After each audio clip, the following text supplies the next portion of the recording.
முதலமைச்சர் அவர்கள் நேற்று பேசினார். நம்மளை பத்தி பேசுறார். ஏன் உங்களை பத்தி நீங்க பேசுங்களேன். நீங்க இந்த மாவட்டத்துக்கு என்ன செஞ்சீங்க பேசுங்க. முதலமைச்சர் ஸ்டாலின் அவர்கள் இதே மேடையில் தான் பேசுறார். என்ன பேசுறாரு? ஐயா பத்தி பேசுறாரு. சமூக நீதினு சொல்ற ஐயா ஏன் பிஜேபி கூட்டணிக்கு போனார்? இதே கேள்வி ஸ்டாலின் அவர்கள் உங்ககிட்ட நான் கேட்கிறேன். நீங்க ஏன் பிஜேபி கூட்டணிக்கு போனீங்க இதுக்கு முன்பு? நாங்க பிஜேபியில 98 கூட்டணியில் இருந்தோம், 99 கூட்டணியில் போட்டியிட்டோம், 2014 போட்டியிட்டோம், 2019 போட்டியிட்டோம், 2021 போட்டியிட்டோம், இப்பயும் போட்டிடுறோம். நாங்க புதுசா ஒன்னும் சேரலையே, தொடர்ந்து போட்டிட்டு தான் இருக்கிறோம். சமூக நீதி எங்களுடைய உயிர் மூச்சு. இன்று தமிழ்நாட்டில் இல்ல இந்திய அளவிலே சமூக நீதிக்காக போராடுகின்ற ஒரே தலைவர் எங்களுடைய மருத்துவர் ஐயா அவர்கள். சமூக நீதிக்கு மறுபெயர் மருத்துவர் ஐயா. அது மாற்று கருத்து கிடையாது.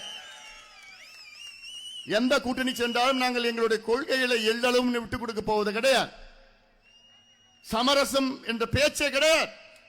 இது கடந்த காலத்தில் நம்ம பார்த்துட்டோம்.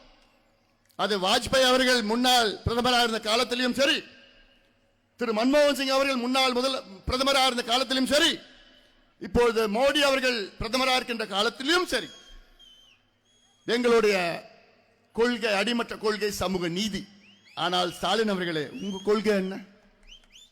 உங்க கொள்கை என்ன? எதுவுமே கிடையாது.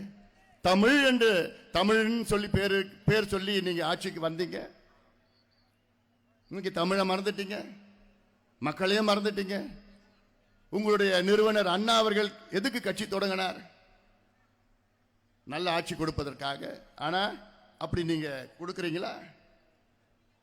ஆட்சி அதிகாரம் வைத்து நீங்கள் கொள்ளையடித்துக் கொண்டிருக்கிறீர்களே, வியாபாரம் செய்து கொண்டிருக்கிறீர்களே, வணிகம் செய்து கொண்டிருக்கிறீர்களே. இதற்காகவா மக்கள் உங்களை தேர்வு செய்தார்கள்? இதெல்லாம் நீங்கள் சிந்தியுங்கள். சிந்தித்து தமிழக மக்கள் வாக்கு ஒரு முடிவெடுங்கள். எங்களை பத்தி இந்த இருவரும் சேர்ந்து பேசிக் கொண்டிருக்கின்றார்கள். அதுல எனக்கு வேடிக்கையா இருக்கு. எடப்பாடி பழனிசாமி அவர்கள் இங்கே பேசுறாரு, நாங்க துரோகம் பண்ணிட்டோம். என்ன துரோகம் பண்ணோம்? நாங்க யாருக்காவது பாட்டாளி மனுஷன் துரோகம் பண்ணிருக்கிறதா?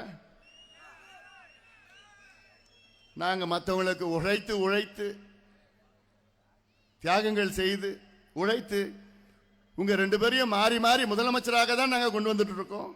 அதுதான் நாங்க செஞ்ச மிகப்பெரிய தவறு. உங்களுக்கு நாங்க என்ன துரோகம் பண்றாரு? நாங்க இடஒதுக்கீடு கொடுத்துட்டோம், அவங்க எங்களை ஏமாத்திட்டாங்க. இப்போ நீங்க இடஒதுக்கீடு எப்படி கொடுத்தீங்க? நீங்க மனதார கொடுத்தீங்களா? நீங்களே முன் வந்து கொடுத்தீங்களா?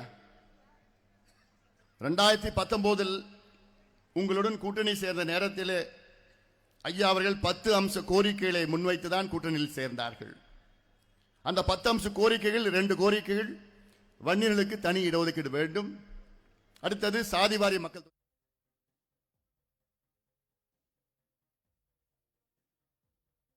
19 மீண்டும் முதலமைச்சராக தொடர்ந்து இருக்க முடியாது. இது எல்லாத்துக்கும் தெரியும். உங்க ஆட்சி அன்னைக்கே போயிருக்கும். ஆனால் நாங்கள் செய்த தியாகத்தால் தான், இது துரோகம் கிடையாது, நாங்கள் செய்த தியாகத்தால் தான் நீங்கள் 2 ஆண்டு கால முதலமைச்சராக தொடர்ந்து இருக்க முடியுது. இந்த 2 ஆண்டு காலம் நீங்க முதலமைச்சராக இருந்தீங்களே, இந்த 2 ஆண்டு காலத்தில் ஏன் நீங்க வண்டியர்களுக்கு இடஒதுக்கீடு கொண்டு வரல? அப்போ ஐயா அவர்கள் உங்களை எத்தனையோ முறை சந்திச்சார்ல, நானும் உங்களை எத்தனையோ முறை சந்திச்சேன். அப்பெல்லாம் உங்களுக்கு இடஒதுக்கீடு கொடுக்க மனசு வரல.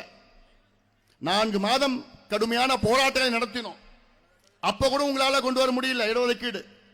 கடைசியில் எப்ப கொடுக்கறாங்க தெரியல? தேர்தல் 4 மணிக்கு அறிவிக்க போறாங்க. தேர்தல் ஆணையம் 4 மணிக்கு, 12 மணிக்கு ஒரு பேப்பர் எடுத்து நம்முடைய அன்றைய தலைவர்